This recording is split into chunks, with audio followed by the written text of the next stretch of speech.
Figuras de linguagem. Vamos dividir esse estudo em 4 grupos de figuras, que nós chamaremos figuras de pensamento, figuras de construção, figuras de palavras e figuras de som. Primeiro grupo, figuras de pensamento. Antítese.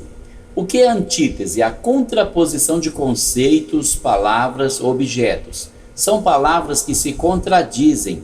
Como exemplo, podemos citar: ele estava entre a vida e a morte.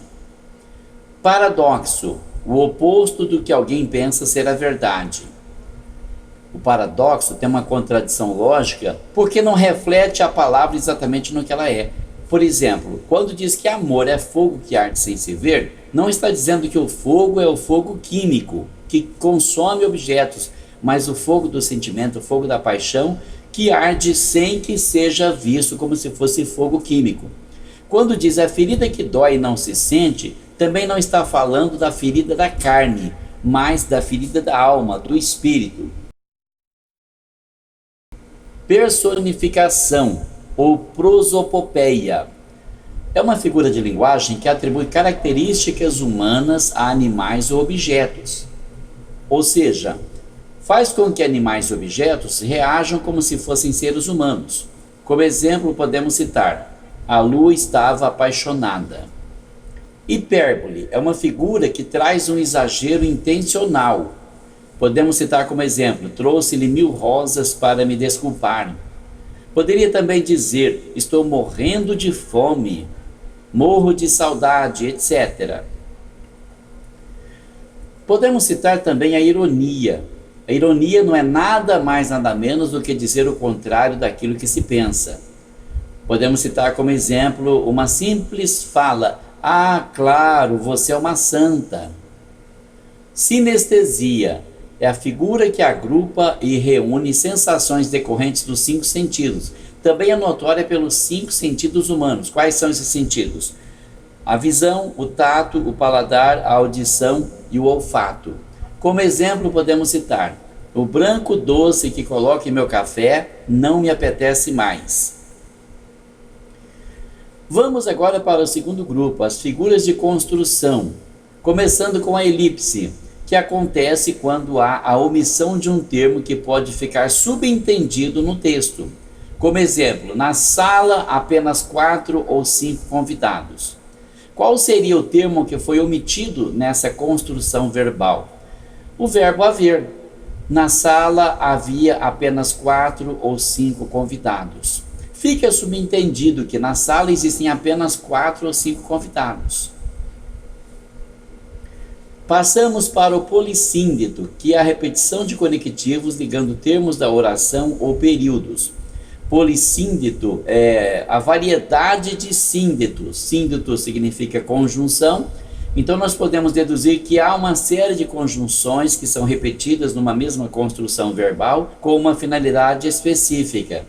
Frisar algum ponto importante. Como exemplo: há 2 dias meu telefone não fala, nem ouve, nem toca, nem tuge, nem muge. O hipérbato é uma inversão ritâmica, a inversão coordenada, organizada de termos dentro da oração, muito usado em música e também em poesia.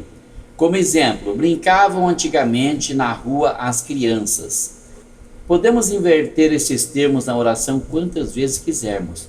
Na rua brincavam antigamente as crianças antigamente brincavam nas ruas, as crianças brincavam antigamente nas ruas, as crianças na rua antigamente brincavam, e assim por diante. Tem uma série de ordens que podem ser invertidas. A anáfora é a repetição da mesma palavra ou grupo de palavras no princípio de frases ou versos consecutivos. Como exemplo, a letra da música de Daniela Mercury: quando não tinha nada eu quis, quando esperei, quando tremi, quando.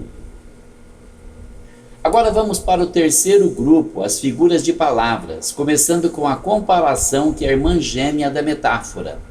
Qual a diferença? Comparação é entendida como a aproximação de 2 termos que se assemelham.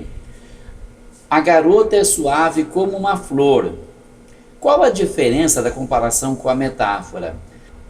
A comparação é uma metáfora que usa conjunções comparativas, como, tanto quanto, tal qual, igual, sempre fazendo comparação de um ser a outro, de um objeto a outro. A metáfora é a figura que produz sentidos figurados por meio de comparações, sem, no entanto, usar conjunções comparativas. Como exemplo, aquele homem é um leão. Se isso se tornasse uma comparação, seria: aquele homem é bravo como um leão. Depois nós temos a metonímia, que troca o continente pelo conteúdo. Como no exemplo, ela comeu 3 pratos. Na realidade, ela não comeu 3 pratos, ela comeu a comida que estava no prato 3 vezes. Tem até uma ilustração aqui do lado, onde a moça mostra para o namorado o que é o amor, fazendo uma comparação com uma flor. O termo como faz com que essa palavra se torne uma comparação e não uma metáfora. Agora nós vamos para o quarto grupo, que são as figuras de som. A assonância é a figura de linguagem que consiste na repetição de vogais. Por exemplo, Aurora amava os animais. Assonância em A. Se eu dissesse pátria amada, também temos assonância em A. Agora nós vamos para a aliteração, que é a figura que consiste na repetição de consoantes. Como exemplo, vozes veladas, veludosas vozes. Aliteração em V. Se eu usasse aquela piadinha antiga que diz favor fazer frango frito, seria a aliteração em F. E finalmente nós podemos ver a onomatopeia, representação sonora verbal de animais ou objetos. Como exemplo, o tic-tac do relógio me fazia dormir. E outros exemplos semelhantes. Por enquanto é só. Até a próxima.